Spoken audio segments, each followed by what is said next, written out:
Coraline by Neil Gaiman. Chapter 12. Her mother shook her gently awake. "Coraline," she said, "darling, what a funny place to fall asleep. And really, this room is only for best. We looked all over the house for you." Coraline stretched and blinked. "I'm sorry," she said. "I fell asleep." "I can see that," said her mother. "And wherever did the cat come from? He was waiting by the front door when I came in. Shot out like a bullet as I opened it." "Probably had things to do," said Coraline. Then she hugged her mother so tightly that her arms began to ache. Her mother hugged Coraline back. "Dinner in 15 minutes," said her mother. "Don't forget to wash your hands. And just look at those pajama bottoms. What did you do to your poor knee?" "I tripped," said Coraline. She went into the bathroom and she washed her hands and cleaned her bloody knee. She put ointment on her cuts and scrapes. She went into her bedroom, her real bedroom, her true bedroom. She pushed her hands into the pockets of her dressing gown and she pulled out 3 marbles, a stone with a hole in it, the black key, and an empty snow globe. She shook the snow globe and watched the glittery snow swirl through the water to fill the empty world. She put it down and watched the snow fall, covering the place where the little couple had once stood. Coraline took a piece of string from her toy box and she strung the black key on the string. Then she knotted the string and hung it around her neck. "There," she said. She put on some clothes and hid the key under her t-shirt. It was cold against her skin. The stone went into her pocket. Coraline walked down the hallway to her father's study. He had his back to her, but she knew, just on seeing him, that his eyes, when he turned around, would be her father's kind gray eyes. Then she crept over and kissed him on the back of his balding head. "Hello, Coraline," he said. Then he looked around and smiled at her. "What was that for?" "Nothing," said Coraline. "I just miss you sometimes, that's all." "Oh, good," he said. He put the computer to sleep, stood up, and then, for no reason at all, he picked Coraline up, which he had not done for such a long time, not since he had started pointing out to her she was much too old to be carried, and he carried her into the kitchen. Dinner that night was pizza, and even though it was homemade by her father, so the crust was alternately thick and doughy and raw, or too thin and burnt, and even though he had put slices of green pepper on it, along with little meatballs and, of all things, pineapple chunks, Coraline ate the entire slice she had been given. Well, she ate everything except for the pineapple chunks. And soon enough it was bedtime. Coraline kept the key around her neck, but she put the gray marbles beneath her pillow, and in bed that night Coraline dreamed a dream. She was at a picnic under an old oak tree in a green meadow. The sun was high in the sky, and while there were distant, fluffy white clouds on the horizon, the sky above her head was a deep, untroubled blue. There was a white linen cloth laid on the grass, with bowls piled high with food. She could see salads and sandwiches, nuts and fruit, jugs of lemonade and water, and thick chocolate milk. Coraline sat on one end side of the tablecloth, while 3 other children took a side each. They were dressed in oddest clothes. The smallest of them, sitting on Coraline's left, was a boy with red velvet knee breeches and a frilly white shirt. His face was dirty, and he was piling his plate high with boiled new potatoes and with what looked like cold, whole cooked trout. "This is the finest of picnics, lady," he said to her. "Yes," said Coraline, "I think it is. I wonder who organized it."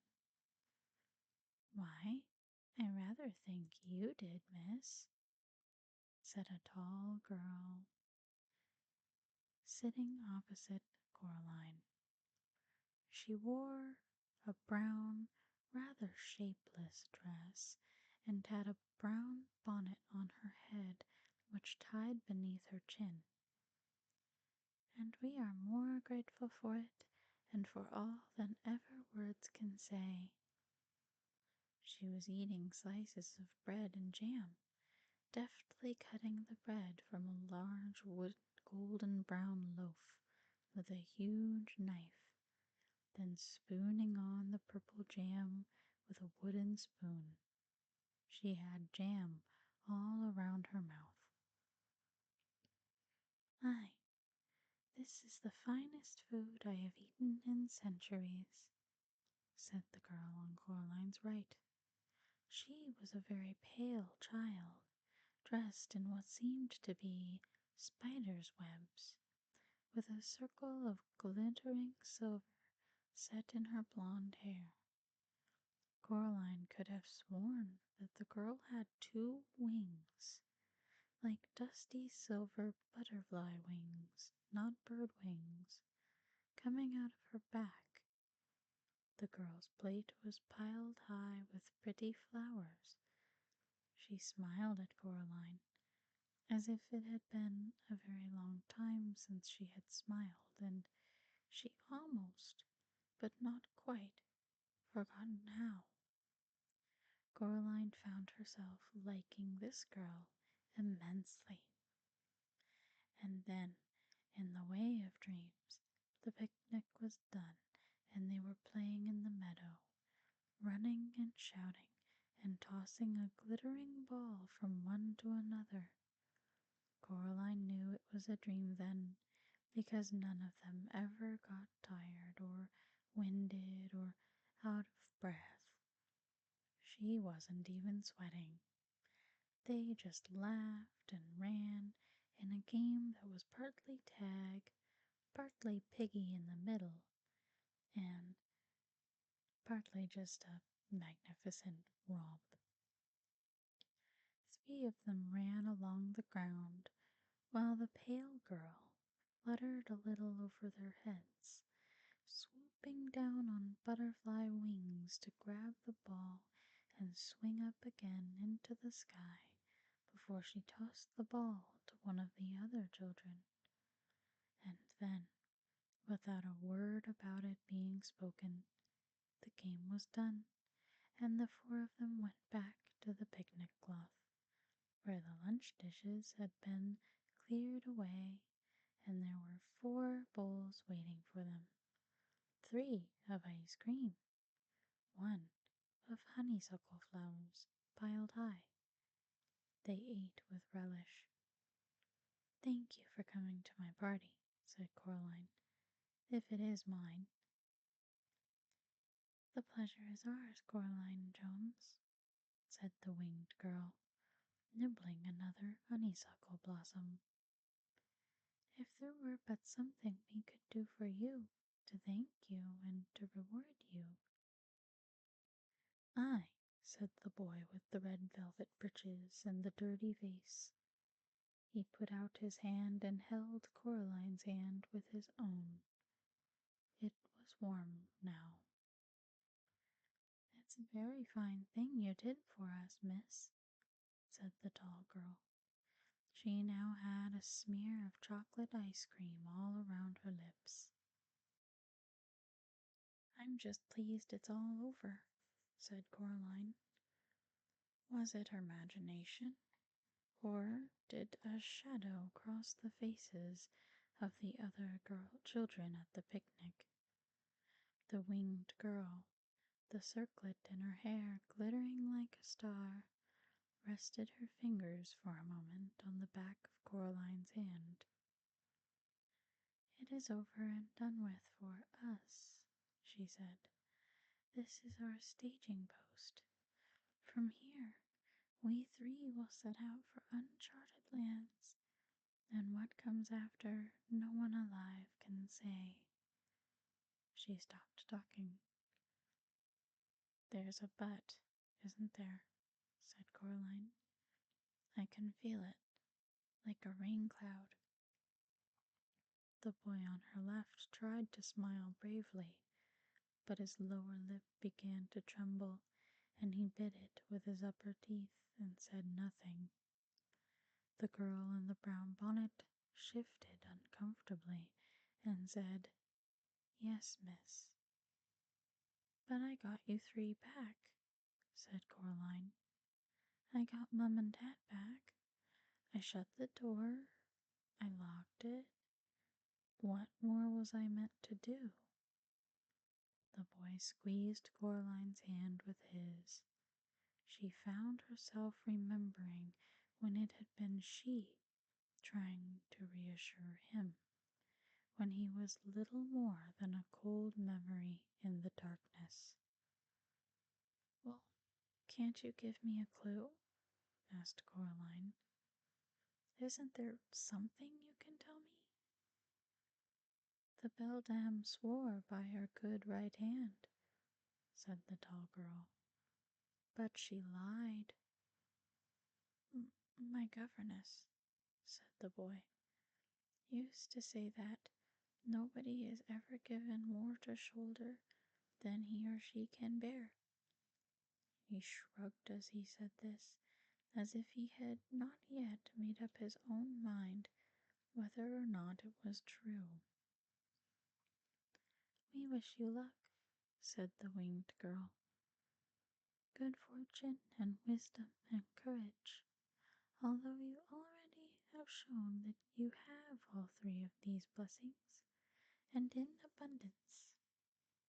"She hates you," blurted out the boy. "She hasn't lost anything for so long. Be wise, be brave, be tricky." "But it's not fair," said Coraline in her dream angrily. "It's just not fair. It should be over." The boy with the dirty face stood up and hugged Coraline tightly. "Take comfort in this," he whispered. "Thou art alive. Thou livest."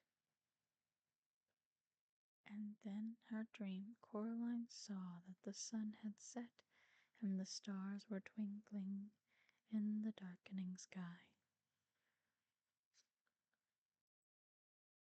Coraline stood in the meadow, and she watched as the three children, two of them walking, one flying, went away from her across the grass, silver in the light of the huge moon. The three of them came to a small wooden bridge over a stream.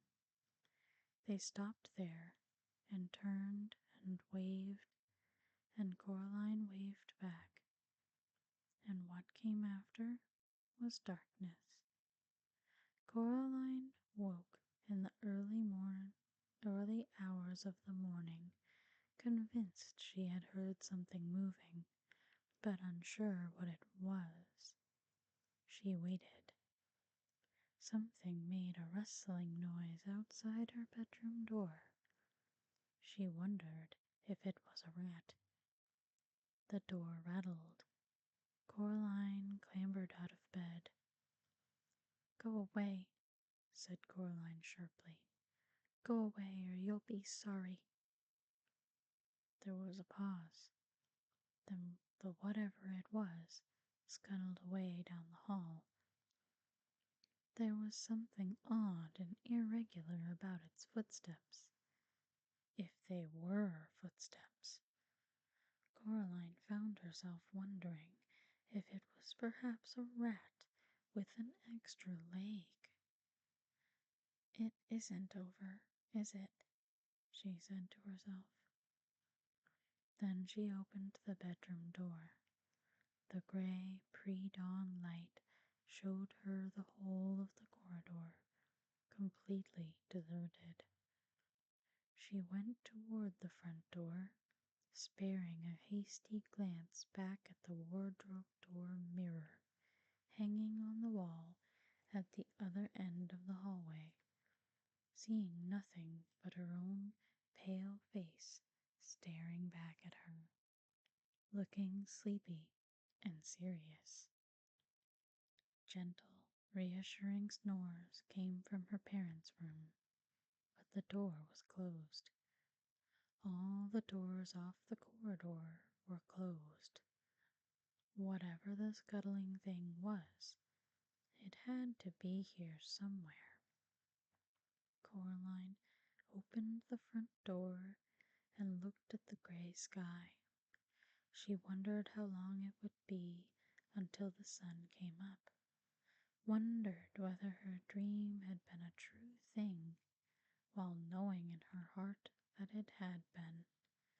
Something she had taken to be part of the shadows under the hall couch detached itself from beneath the couch and made a mad, scrabbling rush on its long white legs, heading for the front door. Coraline's mouth dropped open in horror, and she stepped out of the way as the thing clicked and scuttled past her and out of the house, running crab-like on its too many tapping, clicking, scurrying feet. She knew what it was, and she knew what it was after. She had seen it too many times in the last few days, reaching and clutching and snatching and popping black beetles obediently into the other mother's mouth. 5-footed, crimson-nailed, the color of bone. It was the other mother's right hand. It wanted the black key. Coraline by Neil Gaiman. Chapter 13. Coraline's parents never seemed to remember anything about their time in the snow globe. At least, they never said anything about it, and Coraline never mentioned it to them.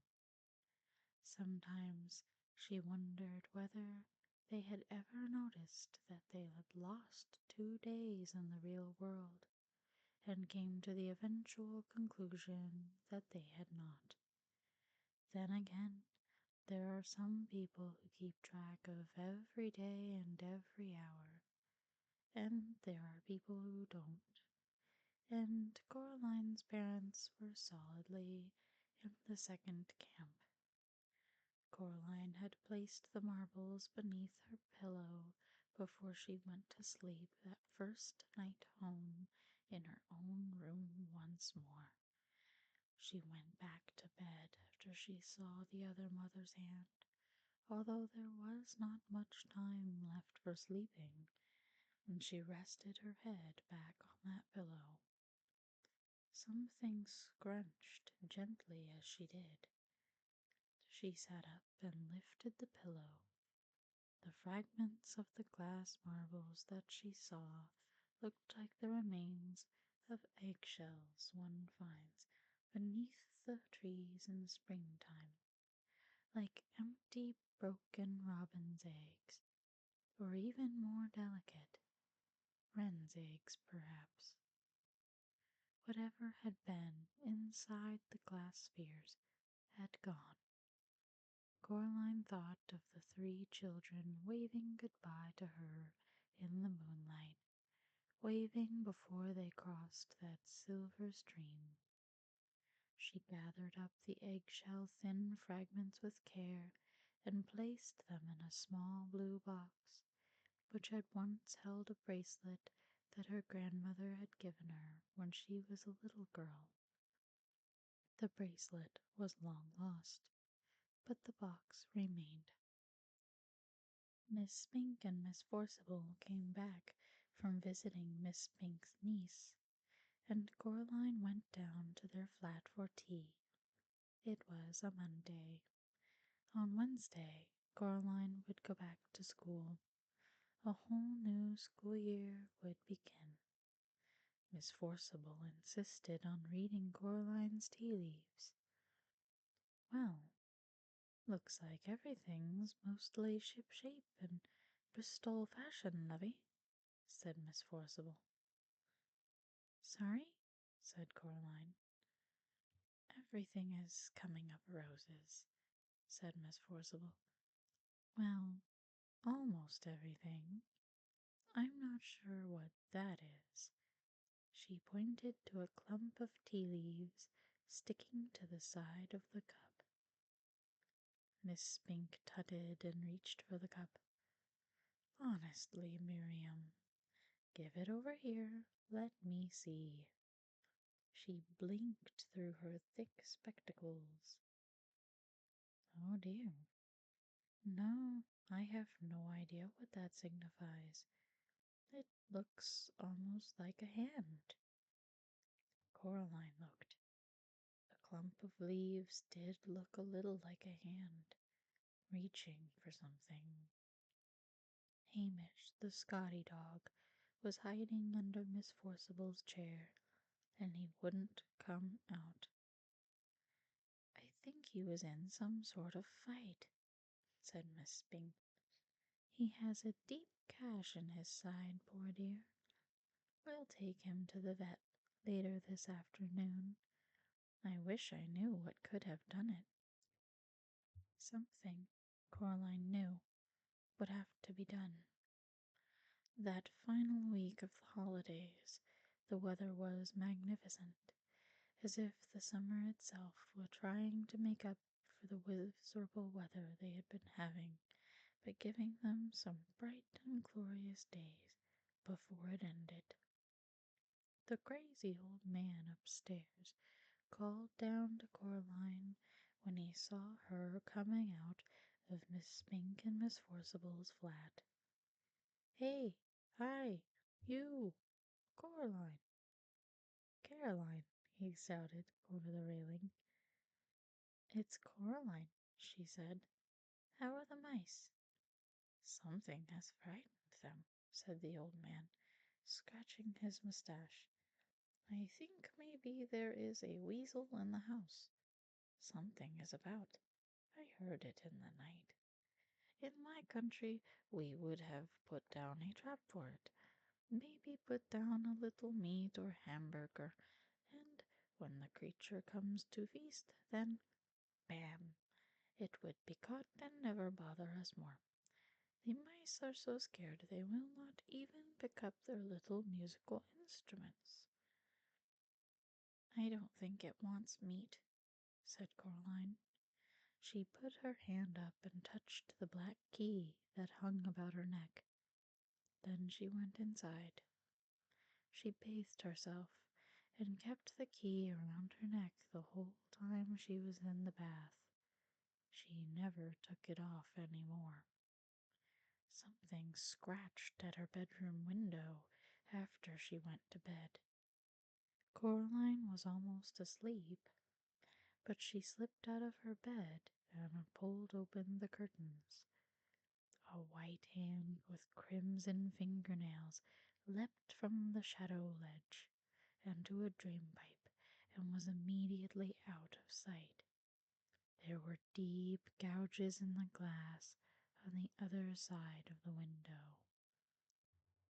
Coraline slept uneasily that night, waking from time to plot and plan and plunder, then falling back into sleep, never quite certain where her pondering ended and the dream began, one ear always open for the sound of something scratching at her window pane or at her bedroom door.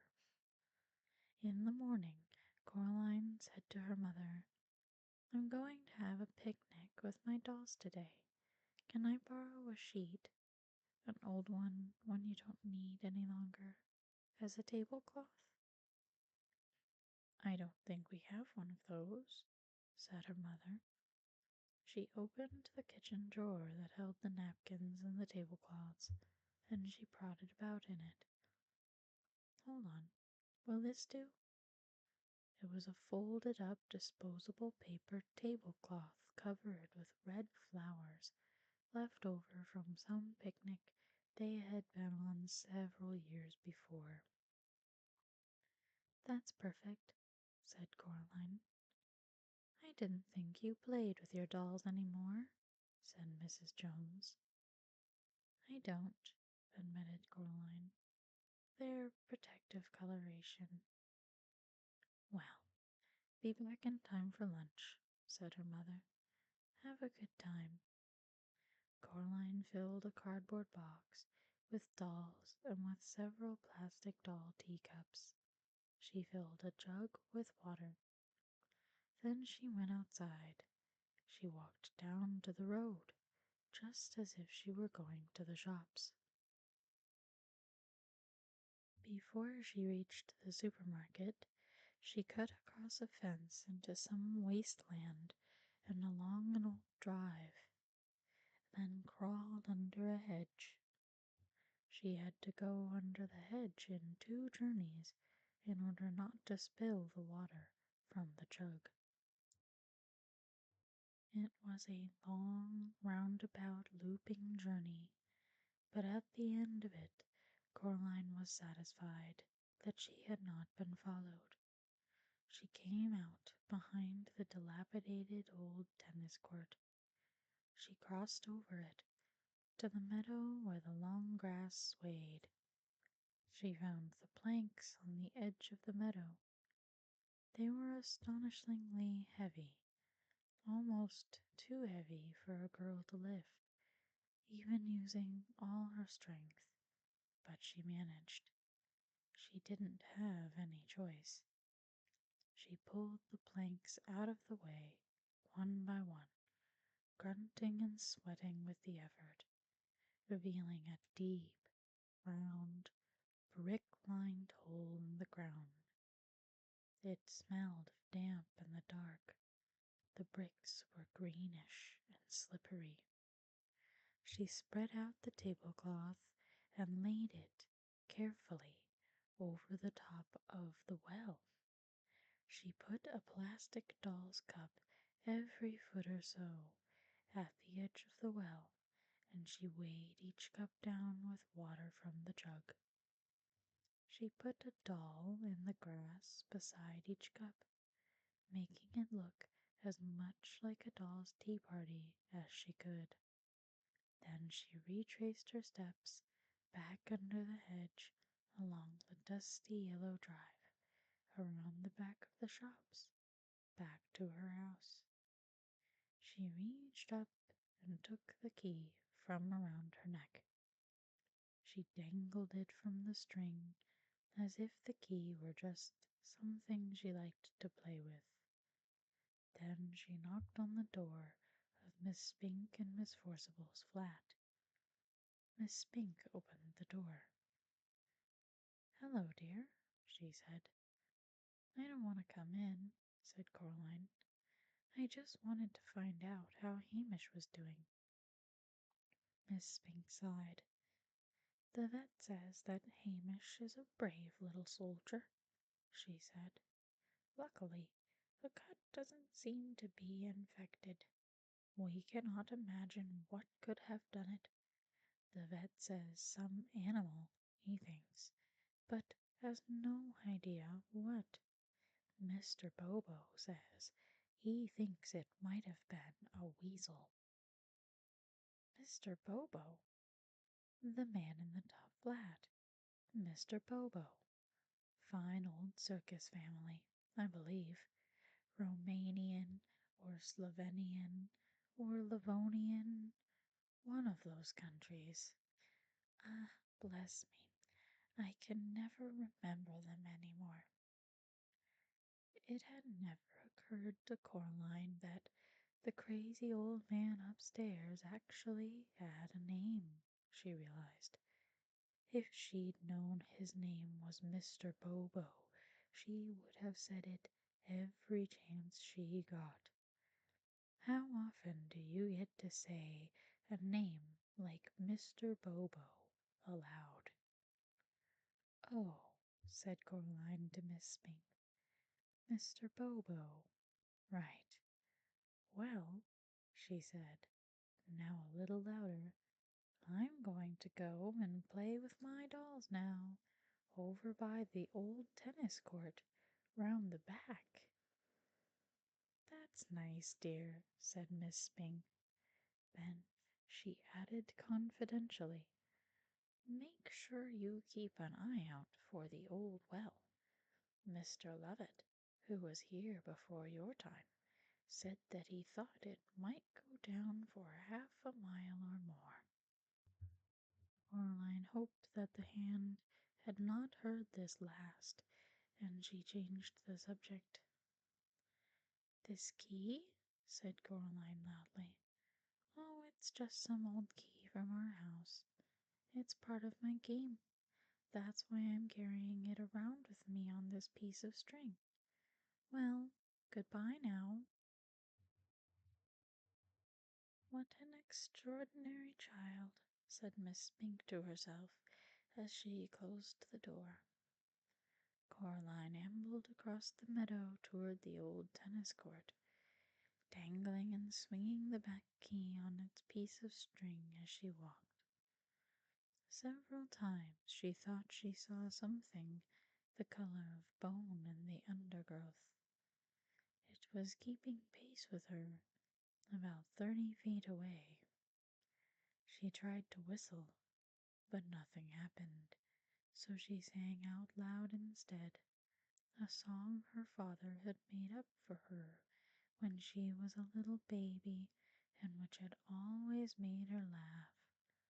It went, oh, my twitchy witchy girl, I think you are so nice.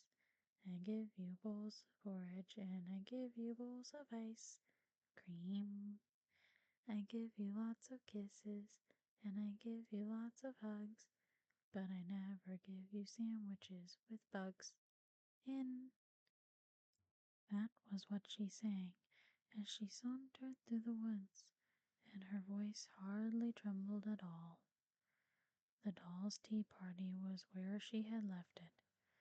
She was relieved that it was not a windy day, for everything was still in its place. Every water-filled plastic cup weighed down the paper cloth as it was meant to. She breathed a sigh of relief. Now was the hardest part. Hello, dolls, she said brightly. It's tea time. She walked close to the paper tablecloth. I brought the lucky key, she told the dolls, to make sure we have a good picnic. And then, as carefully as she could, she leaned over and gently placed the key on the tablecloth. She was still holding on to the string.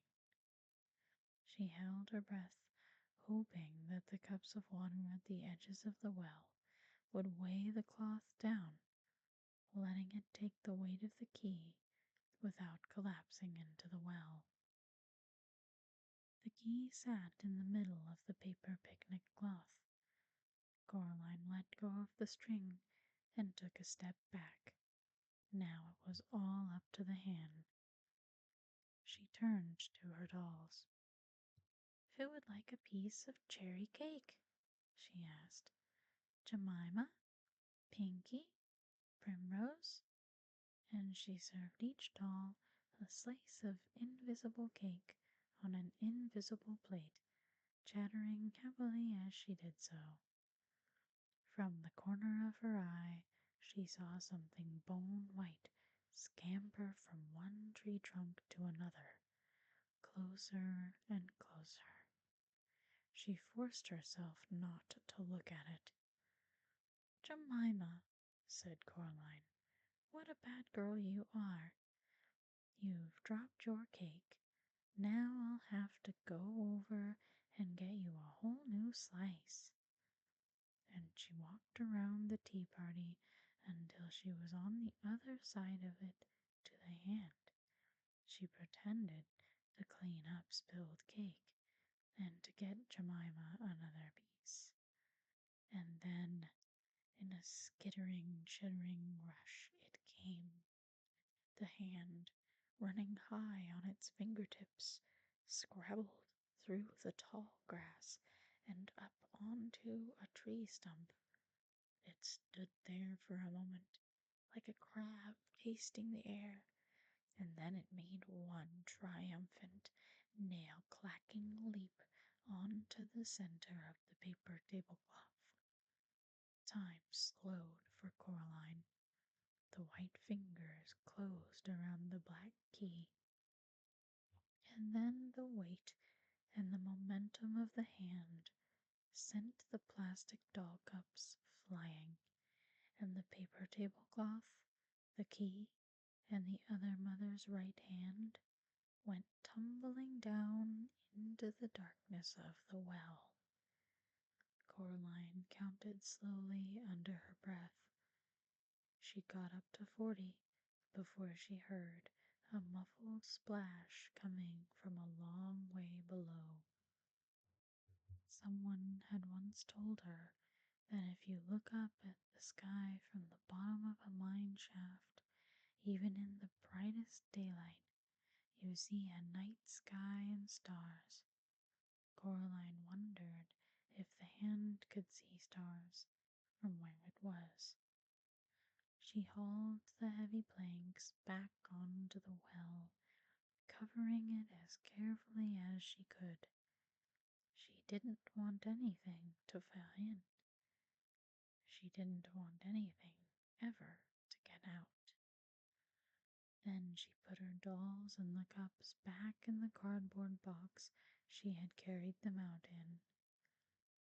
Something caught her eye while she was doing this, and she straightened up in time to see the black cat stalking toward her, its tail held high and curling at the tip like a question mark.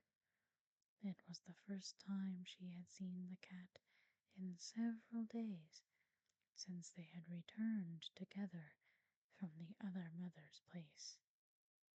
The cat walked over to her and jumped up on the planks that covered the well. Then, slowly, it winked one eye at her. It sprang down into the long grass in front of her and rolled over onto its back, wiggling about ecstatically. Coraline scratched and tickled the soft fur on its belly, and the cat purred contentedly. When it had had enough, it rolled over onto its front once more and walked back toward the tennis court, like a tiny patch of midnight in the midday sun. Coraline went back to the house.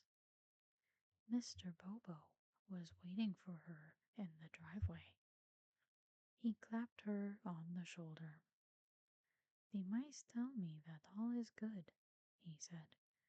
"They say you are our savior, Caroline." "It's Coraline, Mr. Bobo," said Coraline. "Not Caroline. Coraline."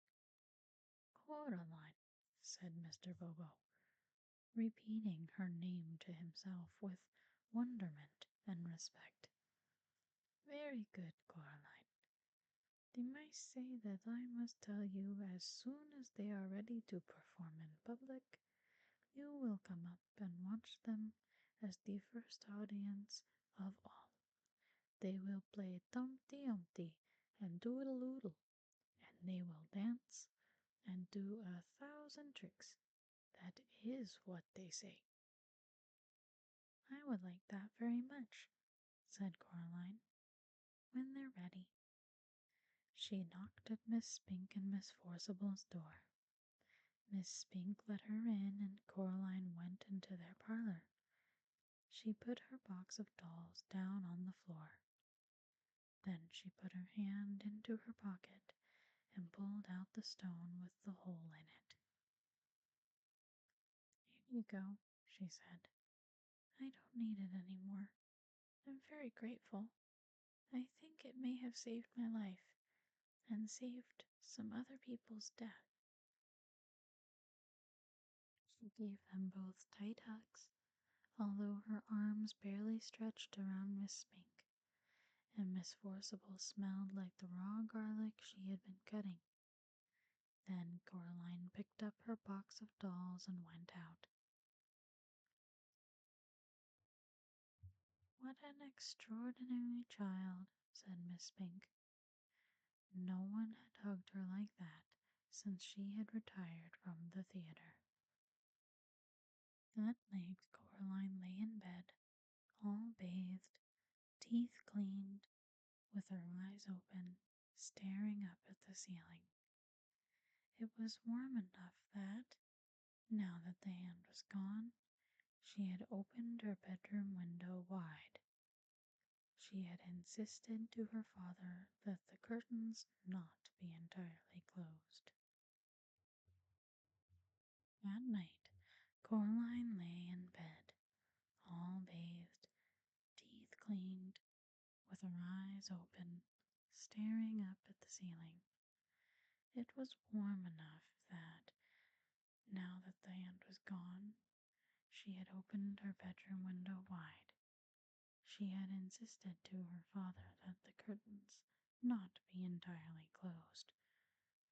Her new school clothes were laid out carefully on her chair for her to put on when she woke. Normally, on the night before the first day of term, Coraline was apprehensive and nervous. But, she realized, there was nothing left about school that could scare her any more. She fancied she could hear sweet music on the night air, the kind of music that can only be played on the tiniest silver trombones and trumpets and bassoons, on piccolos and tubas so delicate and small that their keys could only be pressed by the tiny pink fingers of white mice. Coraline imagined that she was back again in her dream, with the two girls and the boy under the oak tree in the meadow, and she smiled. As the first stars came out, Coraline finally allowed herself to drift into sleep, while the gentle upstairs music of the mouse circus spilled out onto the warm evening air, telling the world that summer was almost done. The